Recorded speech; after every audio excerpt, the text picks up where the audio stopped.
මේ කතාවේ ඉන්න සරස්වතී කියන්නේ ලැජ්ජාශීලී සංස්කෘතික ගැහැණු ළමයෙක්. ඇයගේ පියා ඉතා දැඩි ප්‍රතිපත්ති සහිත පුද්ගලයෙක්. සරස්වතීගේ පියා ඇයව විවාහ කර දීමට උත්සාහ කළත් සරස්වතීගේ රූපය සහ හැසිරීම නිසා විවාහ යෝජනා අසාර්ථක වෙනවා.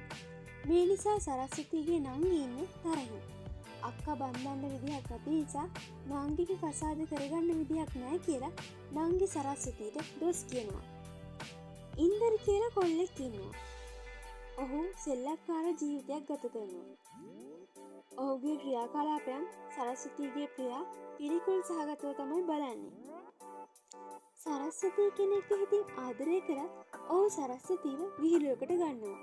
අන් අයගෙන් තමාට වෙන අපහාසයන් ඉවස ගන්න බැරි නිසා සරස්වතී වෙනස් වෙන්න හිතා ගන්නවා. ඇය ඉන්දර්ගේ ගර්ල්ෆ්‍රෙන්ඩ් හමු වෙන්න උත්සාහ කරනවා. හැබැයි ඉන්දර්ගේ ගර්ල්ෆ්‍රෙන්ඩ්ට සරස්වතී දැක්කම තරහ වෙනවා. ඔහොම යද්දි සරස්වතී ඉන්දර් ෆේක් බෝයිෆ්‍රෙන්ඩ් විදිහට හඳුන්වලා දෙනවා. ටික දවසක් යනකොට මේ දෙන්න අතර අමුතු සම්බන්ධයක් පටන් ගන්නවා. සරස්වතීගේ පියා නම් මේකට කැමති වෙන්නේ නැහැ. පියා ඇයව පවුලෙන් නෙරපා දමනවා. ඇගේ පියා ඇය මැරුණ අයයි සිතාගෙන ඇගේ ෆොටෝ වලට මල් මාල දාලා තියෙනවා. කාලයත් සමග සරස්වතී අසනීප වෙලා හොස්පිටල් නවත්තනවා. ඇයට දරුණු අසනීපයක් තියෙන බව හඳුනගන්නවා. මේකෙන් පස්සේ කතාව ඉමෝෂනල් ටර්න් එකක් ගන්නවා.